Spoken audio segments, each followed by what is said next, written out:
चलाओ रे मोर संग चलाओगा, मोर संग चलाओ रे मोर संग चलाओगा। ओ गिरे थके नक्शे मन और परे डरे मन के मन, मोर संग चलाओगा मोर संग चलाओ जी, मोर संग चलाओगा मोर संग चलाओगे। हवा हवा कहे मोर संग चलाओ, पानी कहे संग मोर संग बहाओ, मोर संग चलाओ जी मोर संग चलाओ। छोड़ के चिंता ये जिंदगी के, छोड़ के चिंता ये जिंदगी के, मिलके बने रहो रे मोर संग चलाओ, मोर संग चलाओ जी मोर संग चलाओ। महीना पवन करे शोर। अब आप लोग सुधारिए, मुझे गा के सुधारिए। मैं तो गा के बता रही हूँ, तो आप गा के सुधारिए। ऐसे बोलिए, शोर नहीं बाबा शोर बोलिए ऐसा।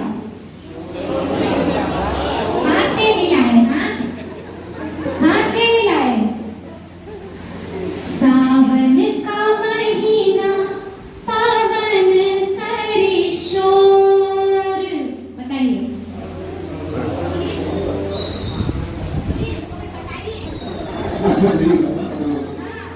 शोर नहीं बाबा शोर, ठीक है। सावन का महीना पवन करे शोर, जिया झूमे ऐसी जैसे बनमाना चे मोर। हो सावन का महीना पवन करे शोर, जिया झूमे ऐसे जैसे बनमाना चे मोर। रामा गजब धाई ये पुरवैया, नैया संभालो कितने खोई हो खेवैया। रामा गजब धाई ये पुरवैया, नैया संभालो कितने खोई हो खेवैया। हो पुरवैया के आगे चले ना कोई जोर, जिया झूमे ऐसे जैसे बनमाना चे मोर। हो सावन का महीना पवन करे शोर, जिया झूमे ऐसे जैसे बनमाना चे मोर। जिया झूमे ऐसे जैसे बनमाना चे मोर, जिया झूमे ऐसे जैसे बनमाना चे मोर। देना मोर अब्बड़ देना होके मोला चावल देना। ये लाइन यहाँ गाने में बड़ी अजीब लग रही है। घड़ी देखते रहते हैं, 5 बजने वाला है, मैडम कहाँ गा रही है? हाँ? अच्छा आज तो मैं नहीं देखेंगे। अच्छा ठीक ठीक ठीक। आप सब लोगों में गजब की सृजनात्मकता है। आप लोगों ने जो कविता लिखी उसमें आपके शब्द आपके भाव ये बता रहे थे कि हर किसी के अंदर एक कलाकार है, पर जिम्मेदारियों से और बाकी और बहुत सारी चीजों से वो या तो दब रही है या आगे नहीं बढ़ पा रही है। चीजें जो भी हो, तो मेरा आप सभी शिक्षक साथियों से रिक्वेस्ट, अनुरोध है, निवेदन है करबद्ध कि आप जिंदगी में कितने भी व्यस्त हो, सुबह आप जितने भी बजे उठते हैं, प्लीज आप 1 घंटा जल्दी उठ जाइए। आधा घंटा तो आप निवृत्त होंगे और वो जो आधा घंटा बचेगा वो आप अपने लिए रखिए। चाहे उसमें आप जो कीजिए। आज मैं अच्छे से तैयार होकर मिरर के सामने खड़े होकर एक अच्छा सा गीत गाऊंगी और मैं ये देखूंगी कि मेरे हाव भाव कैसे हैं और मैं अपने बच्चों को कैसे इंटरैक्ट कर सकती हूँ। अच्छा एक चीज देखा है आप लोगों ने, छोटा सा जो बच्चा होता है ना, जो ना तो भाषा जानता है ना कुछ और जानता है, उसको हम गोदी में लेके उसको खिलाते हैं तो हमारा चेहरा कितना विभक्त होता है, पता है कि नहीं? ऐसे ऐसे करके देखना कभी, हम ऐसे खिलाते हैं बच्चे को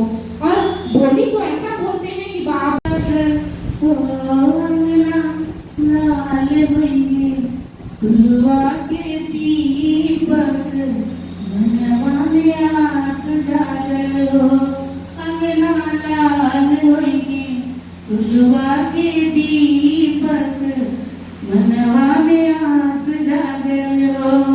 जुग जुग जिया सुललनवा भवन वाके भाग जागल हो। अंगना लाल होइगे फुलवा के दीपक मनवा में आस जागल हो। अंगना लाल होइगे फुलवा के दीपक मनवा में आस जागल हो।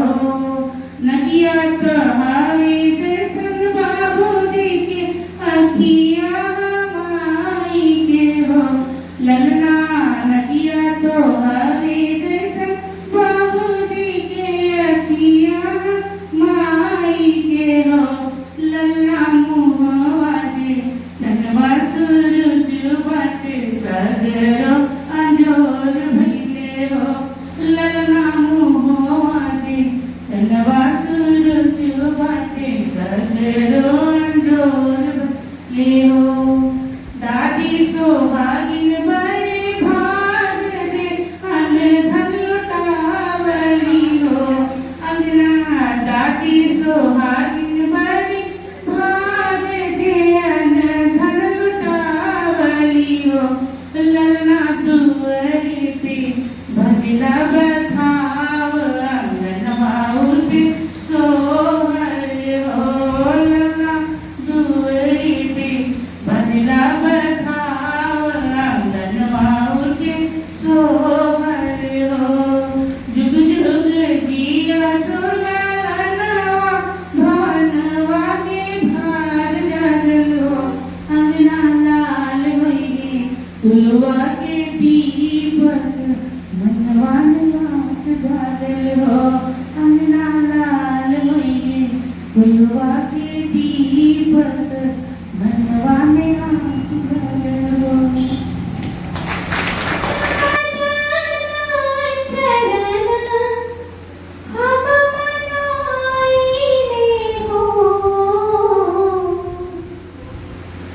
ठीक है, उत्तर प्रदेश का प्रथम गणेश पाद चरण हम मनाइले हो। ललना जुगत जुगत घर आवही जियरा हर साइले हो। कैसे खेलन जइबो कहाँ गया सर सावन में पर कजरिया बनरिया घेर आए नंदी। ये सबकी फरमाइश थी। जिनको भी कजरी आती है वो गा सकते हैं। मीना मैम अंगूरी में डसने दिया नदिया हो। हे नदी बैदवा बुलाता। ये भी हमारी भाषा है। ठीक है, फिर सब ऐसे देखने लगे।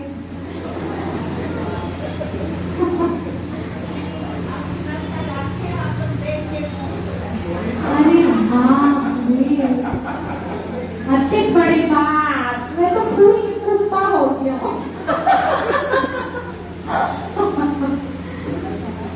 आपकी मल्हार में पढ़ करके कर्मकार एक कर्मकार है तो संकेत एक एक करके नहीं आप सब जाइए, आप दोनों जाइए कर्मकार एक दूसरे को पकड़ना पकड़ना नहीं अलग नहीं अलग है।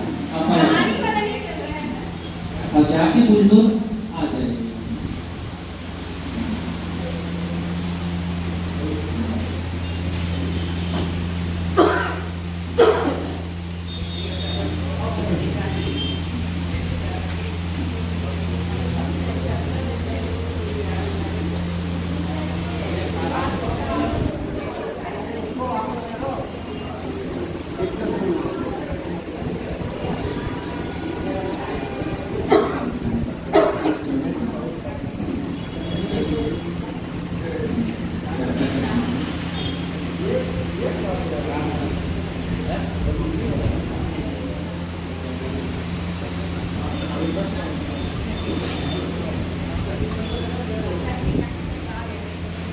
हाँ ठीक है, अब रुमाल खोल सकते हैं।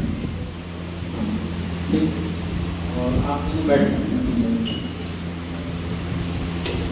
नन्ना छना नन्ना होए रे,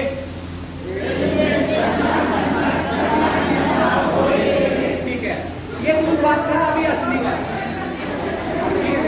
छना नन्ना होए रे,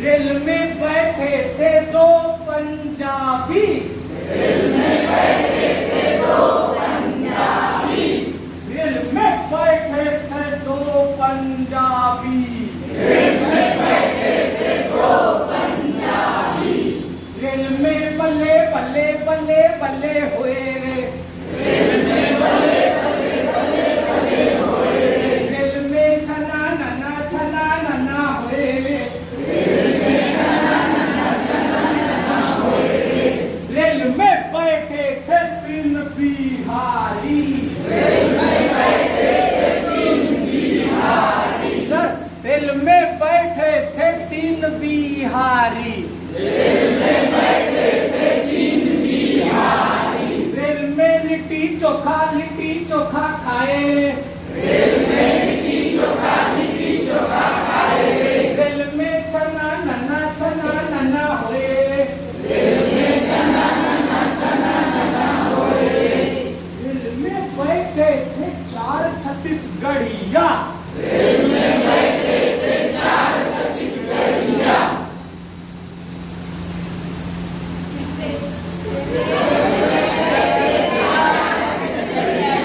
रेल में बोरे बासी खाए रे, रेल में बोरे बासी खाए रे, रेल में बोधा बासी खाए रे, रेल में बोधा बासी खाए रे, रेल में छना नन्ना होए रे, रेल में छना नन्ना होए रे, रेल में बैठे थे पांच बंगाली, रेल में बैठे थे पांच बंगाली, रेल में रसोगुल्ला खाए रे, रेल में रसोगुल्ला खाए रे, रेल में छना नन्ना होए रे, रेल में छना नन्ना होए रे, रेल में बैठे थे छह राजस्थानी, रेल में बैठे थे छह राजस्थानी, रेल में बैठे थे छह राजस्थानी, रेल में बैठे थे छह राजस्थानी, रेल में खमा गड़ी होए रे, रेल में खमा गड़ी होए रे, रेल में छना नन्ना होए रे, रेल में छना नन्ना होए रे। रंग बिरंगे फूल, पीले, नीला, हरा, गुलाबी, सफेद, बहुत सुंदर, और उसके ऊपर तितलियां पंख फैलाए बैठी हुई, तितलियां बहुत सुंदर लहराएमान हो रही हैं, भौरे ओम की गुंजन कर रहे हैं, चिड़िया कलरव कर रही हैं, हवा और पत्ते एक लोरी सुना रही हैं, सामने हमारा जल का एक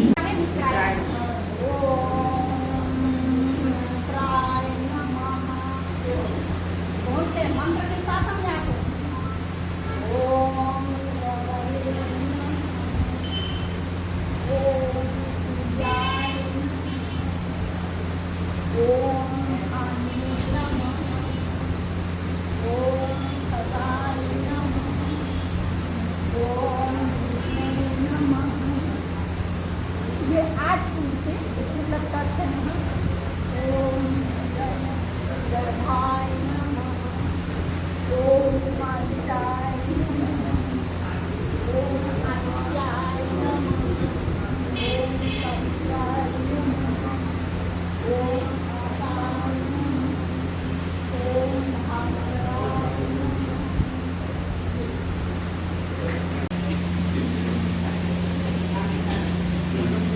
सब कोई अपना अपना पाठ खोल लीजिए। तो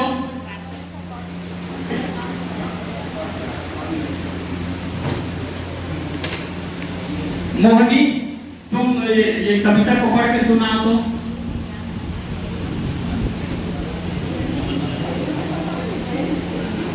पाठ 1। मातृभूमि। ऊंचा खड़ा हिमालय आकाश झूमता है, नीचे चरण तले नित सिंधु झूमता है, गंगा यमुना त्रिवेणी नदियां लहर रही है, जगमग छटा निराली बक बक चमक रही है। वह पुण्य भूमि मेरी, वह स्वर्ण भूमि मेरी, वह जन्मभूमि मेरी, वह मातृभूमि मेरी।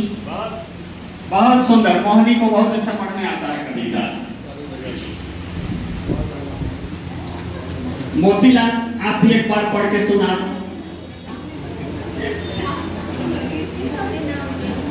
ऊंचा खड़ा हिमालय आकाश झूमता है, नीचे चरण तले झुक नित सिंधु झूमता है, गंगा यमुना त्रिवेणी नदियां लहर रही हैं, जगमग छटा निराली पग पग शहर रही है।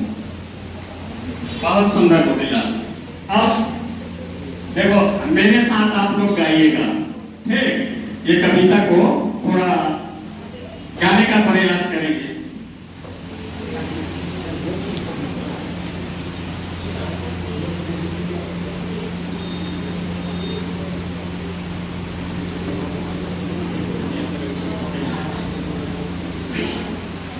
ऊंचा खड़ा हिमालय आकाश चुमता है, ऊंचा खड़ा हिमालय आकाश चुमता है, नीचे चरण तले झुक नित सिंधु झूमता है, आकाश ऊंचा खड़े हिमालय आकाश चुमता है।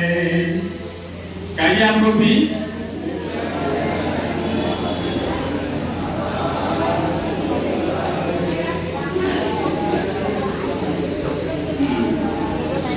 ऊंचा खड़ा हिमालय आकाश चुमता है। बोलिए।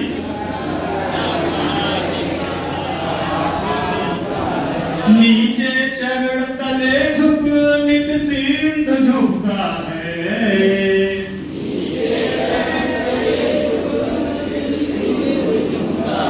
हिमालय आकाश चुमता है।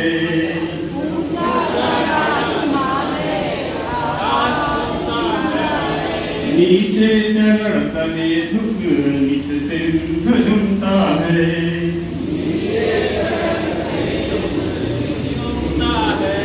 गंगा यमुना त्रिवेणी नदियां।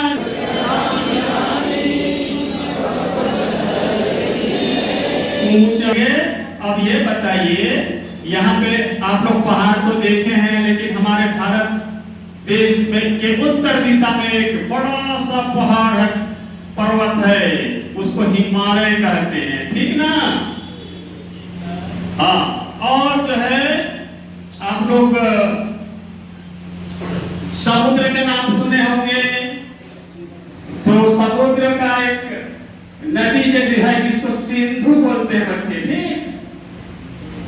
और हम जिस भूमि में रहते हैं, इस भूमि को क्या बोलते हैं?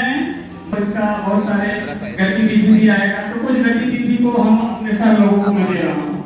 उधर से लाइए।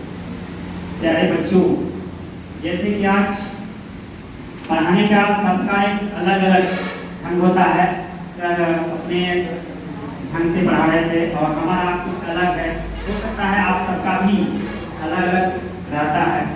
तो यहाँ पे आज हम जब मातृभूमि कविता को पढ़ते हैं, तो मातृभूमि का सबसे पहले हम इसका समाचार होते हैं, डिस्टर्ब करूं? हाँ, शॉर्ट में करिएगा। क्या कर रहे हैं? क्या कर रहे हैं? हॉकी का खेल खेल रहे हैं। हॉकी का खेल काहे से खेला जाता है? काहे से खेलते हैं? बॉल से। और क्या रहता है उसमें? डंठल जिससे हम मारते हैं। हॉकी का खेल खेलता है बच्चा, तो जीतने के लिए क्या करना पड़ता है? गोल में ले जा करके डालना पड़ता। जब खिलाड़ी खेलता है गेम हॉकी का तो नृत्य की एक निबंध है। यदि किसी चीज को जानने की इच्छा होती है तो आप क्या चाहते हैं? जिज्ञासा उत्पन्न होती है। चलिए, आप लोगों ने सिनेमा थिएटर में कभी फिल्म देखा है? थिएटर में मूवी देखे हैं? देखे हैं? मूवी देखने के पहले आप क्या करते हैं? देखने जाने के पहले आप क्या करते हैं? सबसे पहले ट्रेलर देखते हो ना, जिससे ट्रेलर आता है उसी को देख कर मूवी देखने जाते हैं। खींचना है नहीं आता है। ठीक इसी प्रकार जो निबंध वाली विधा भी है, एक मूवी की तरह चलती है, जिसका ट्रेलर मैं बता रहा हूँ। ठीक है? क्षत्रिय और बिहू नृत्य निबंध। यह बात एंजेला नाम की एक लड़की के असम यात्रा के अनुभवों के बारे में है। एक एंजेला एक लड़की है, वो असम की यात्रा कर रही है, उसके अनुभव बता रही है। ठीक है? इसमें असम के दो प्रमुख नृत्य क्षत्रिय और बिहू,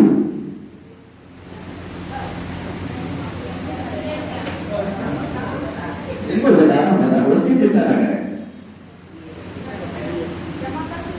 की जानकारी दी गई है, पूरे पाठ का सार ये है। ठीक है? और जिसमें असम की नृत्य, संगीत, कला, खान पान, रहन सहन, संस्कृति, परंपरा, लोक परंपरा इत्यादि विषयों के बारे में जानती पड़ताल करती है वहां जाके। तो हमें पाठ को पढ़ाने से पहले ये सुनिश्चित करना है कि बच्चे हमारे पढ़ाने से क्या क्या सीखेंगे। ठीक है? जिसमें असम के क्षत्रिय और बिहू नृत्यों के बारे में मुख्य जानकारी प्राप्त कर पाएंगे, जैसे आप लोग प्राप्त करोगे अभी। भारतीय संस्कृति की विविधता को समझ और सड़क को एकदम सहजता से समझ सकेंगे। यात्रा वृत्तांत की विशेषताओं को पहचान सकेंगे। यदि कोई कभी लंबा सफर नहीं किया है तो उसको जानने में संकोच होता है। ठीक है? लोक नृत्य जो कि अपने क्षेत्र में प्रचलित लोक नृत्य है, उसके बारे में बच्चे स्वयं से एकत्रित करेंगे। विभिन्न संस्कृतियों के बीच समानताओं और अंतरों की पहचान कर सकेंगे। हर राज्य में अलग अलग संस्कृति होती है और हर देश में अलग अलग होती है। पाठ में आए नए शब्दों का अर्थ समझ सकेंगे और उनका प्रयोग अपने वाक्य में कर सकेंगे। जैसे संसार है तो उसका अर्थ क्या होगा? क्या होगा? हाँ, ठीक है। जगह इतना हो जाने के बाद शिक्षण अधिगम नियोजित गतिविधियां हमारे जो पढ़ाएंगे, जो अधिगम कराएंगे, उसके लिए नियोजित गतिविधि बनाएंगे, तभी यह संभव है। पाठ का पठन और चर्चा। सबसे पहले विद्यार्थियों को शिक्षक पाठ का आदर स्वागत कराएंगे, उसके बाद बच्चे मौन पठन करेंगे। इससे मेरा पढ़ाई हो जाएगा। फिर बारी आएगा प्रश्न पूछने की। क्या आप लोगों ने ताजमहल देखा? एक शब्द है जहां घूमने की जो जगह है, पर्यटक स्थल है, ताजमहल देखा है? तो बोलती है नहीं, तो बताया नहीं, ताजमहल आगरा में है। ताजमहल का निर्माण किसने किया था? तो शाहजहां ने किया था। ताजमहल किससे बनी थी? तो संगमरमर से बनी थी।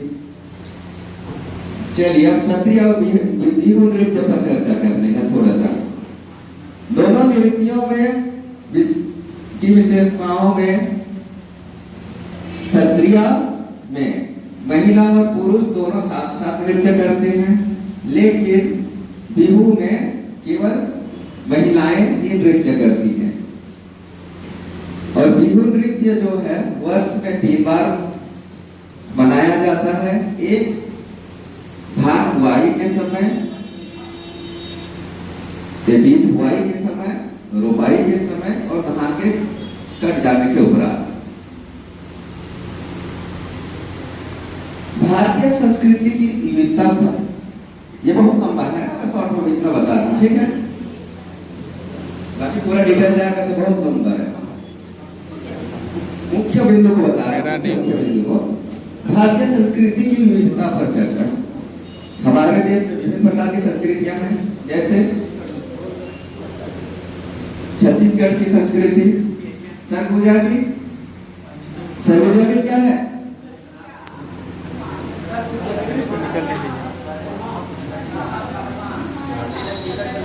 उड़ीसा की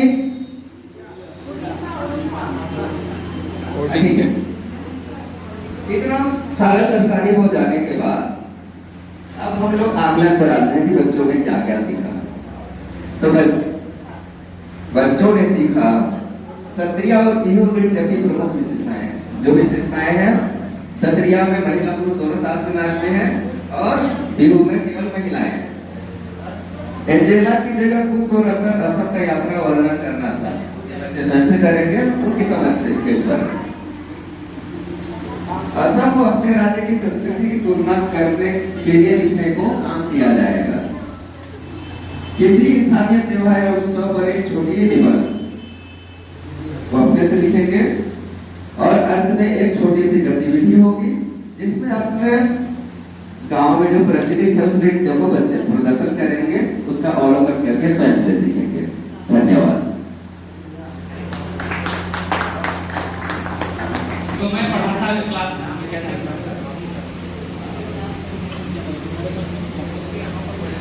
इसमें देखिए, मैया मैं ही माखन खाए लिखा हुआ। हालांकि मोरी शब्द भी मोरी पूछा हुआ है, मैया मोरी मैं नहीं माखन खायो, मैया मोरी मैं नहीं माखन खायो। भोर भयो गई यन के पाछे, भोर भयो गई यन के पाछे, मधुबन मोहि पठायो की मैया मोरी मैं नहीं माखन खायो, की मैया मोरी मैं नहीं माखन खायो। चार पहर बंसी बट घट क्यों, चार पहर बंसी बट घट क्यों, साथ परे घर आयो की मैया मोरी मैं नहीं माखन खायो, की मैया मोरी मैं नहीं माखन खायो। अब देखिए रीजन दे रहे हैं कि मैंने क्यों माखन नहीं खाया। मैया बोली तूने खाया, सबने कहा कि तूने ही खाया, तो मैं ये कह रहा कि मैंने तो नहीं खाया। तो आप ऐसे बोल रहे हैं कि मैंने काम नहीं किया, तो लॉजिक देना पड़ेगा। भगवान कृष्ण क्या लॉजिक दे रहे हैं? मैं बालक बही को छोटो, मैं बालक बही यन को छोटो, छीको के ही विधि पायो की मैया मोरी मैं नहीं माखन खायो, की मैया मोरी मैं नहीं माखन खायो। एक लाइन तुमने दे दिया, बोलती अच्छा कहा, तूने कहा कि मेरी बाहें छोटी हैं तो मैं कैसे खा सकता हूँ, मैं वहां तक पहुंच ही नहीं पाऊंगा शिवों के ऊपर। लेकिन ये बता, तेरे मुख में दही कैसे है?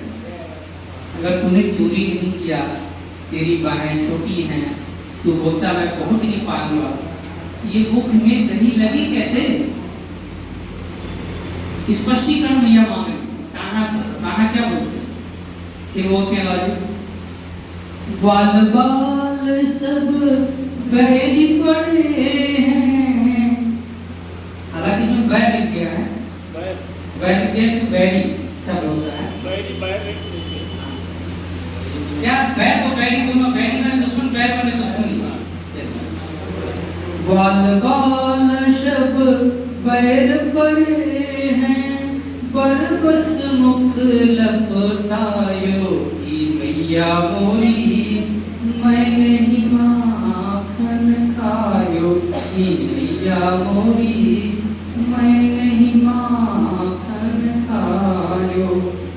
इसके बाद बोलते हैं तू इनकी बात को सच मान लेती है। क्यों सच मान लेती है? कि तू मन की अति भूली है, सीधी साधी है। तो नेक्स्ट पॉइंट में बोलते हैं, नेक्स्ट लाइन में, तू माता मन की अति भोरी, तू माता मन की अति भोरी, इनके करे पति आयो की मैया मोरी, मैं नहीं माखन खायो की मैया मोरी, मैं नहीं माखन खायो। ये नाराज हो जाते हैं। एक्सप्लेनेशन देने के बाद नाराज क्या होते हैं? कि जिया तेरे कछु भेद उपजी हैं। आपको मालूम होना चाहिए कि यशोदा के पुत्र कान्हा कैसे पुत्र थे, बताइए आप लोग। है ना? पालन पोषण यशोदा मैया के घर में कृष्ण का हुआ था, लेकिन जन्म किसके साथ किए थे? देवकी और वासुदेव की। अभी एक विवाद आप लोगों ने दुनिया में सुना हो। अभी एक बहुत बड़े संत हैं जो भागवत कथा कहते हैं, थोड़ा सा कृपाल जी महाराज जैसे नाम है,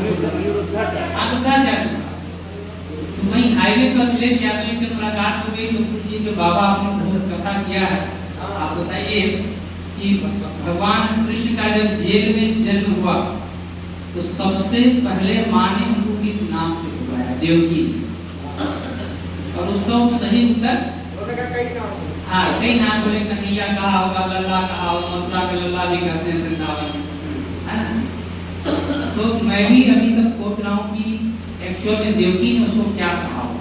अगर आप लोग खोजिएगा, मुझे भी पता नहीं है, क्योंकि कहीं तो एक गूगल में करने बोलता है कि वसुदेव उनके पिता का नाम था और वसुदेव से हो गया वासुदेव। जैसे साउथ इंडिया में फादर का नाम सरनेम रखता है ना, उस तरह से। तो उसको आप देखिएगा, माता को कह रहे हैं कि जियते क्यों भेद बचे, मैं असली माता तो मेरी नहीं हूँ, इसलिए सोच रही हो कि ये तो है ना, इसलिए कह रहे हैं कि जियते भेद उपजी हैं, जानी परायो जायो की भैया मोरी, मैं नहीं माखन खायो की भैया मोरी, मैं नहीं माखन खायो।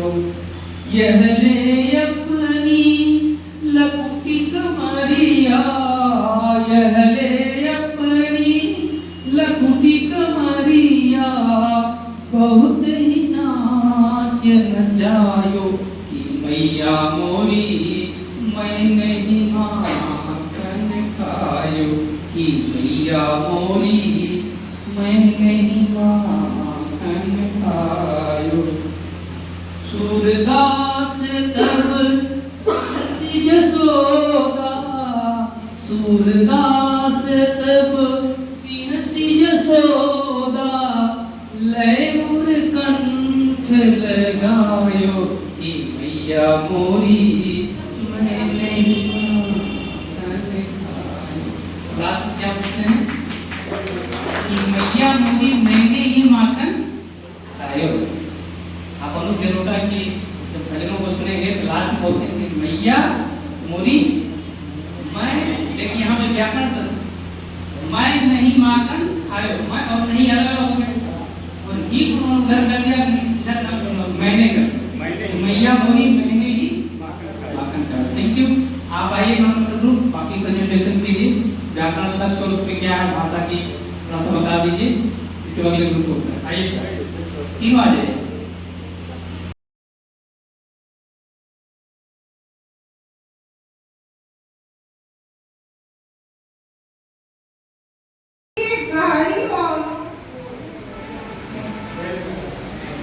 एक गाड़ी वाला किसान मतलब है गाड़ी फंसा हुआ है, तो वो बहुत देर से फंसा हुआ था, लेकिन सब लोग बस देख रहे थे, लेकिन कोई उसकी मदद के लिए आगे नहीं बढ़ रहा था।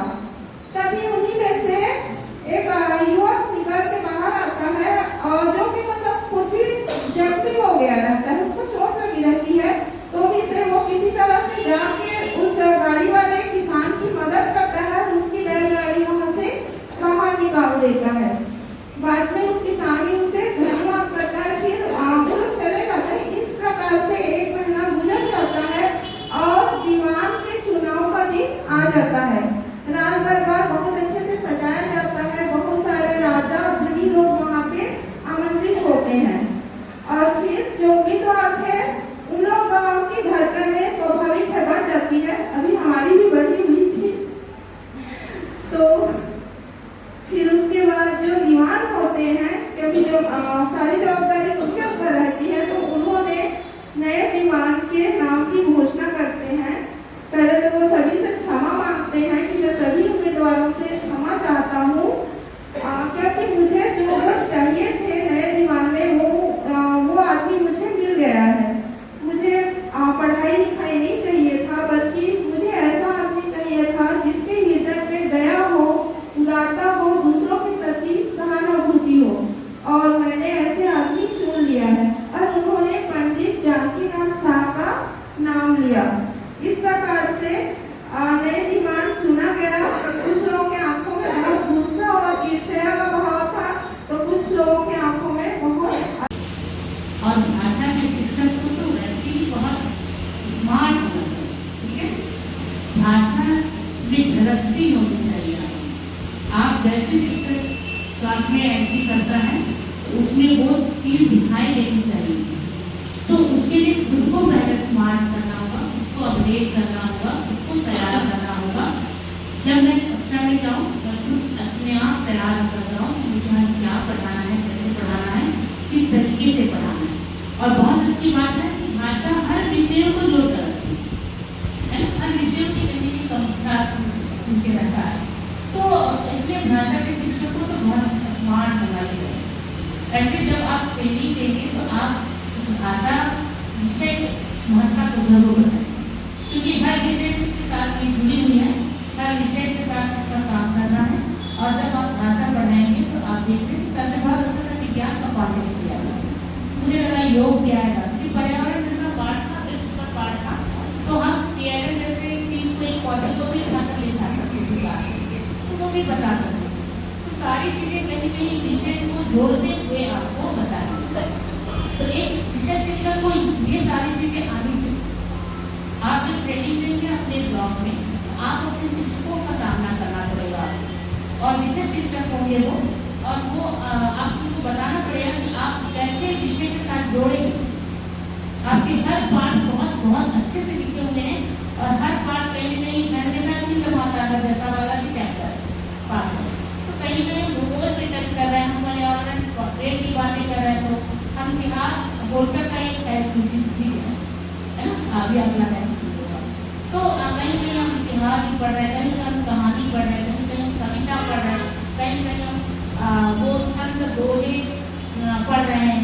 तो वो सारी चीज़ों को हमको कैसे बताना है, कैसे रिलेट करना है, कैसे पढ़ाना है, ताकि बच्चे की अच्छी समझ बन जाए। हिंदी के शिक्षक की भी विशेषता होनी चाहिए। आप गद्य कैसे पढ़ाएंगे, पद्य कैसे पढ़ाएंगे, अगर कोई कविता है तो कविता पाठ आप कैसे करेंगे, स्वर वाचन आप कैसे करेंगे। गद्य को पढ़ने का तरीका और पद्य को पढ़ने का तरीका अलग होगा, और इसका प्रभाव बच्चों पर पड़ता है। जब मेरी फाइनल टीचिंग की BEd में, क्योंकि मैं आर्ट्स की स्टूडेंट थी, एक हमको हिंदी सब्जेक्ट लेना था लैंग्वेज, और एक हमको लेना था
नगरा में साइन बोर्ड पर दिया बे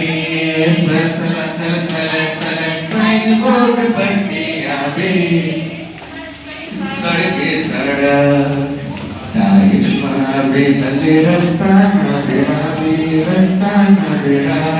में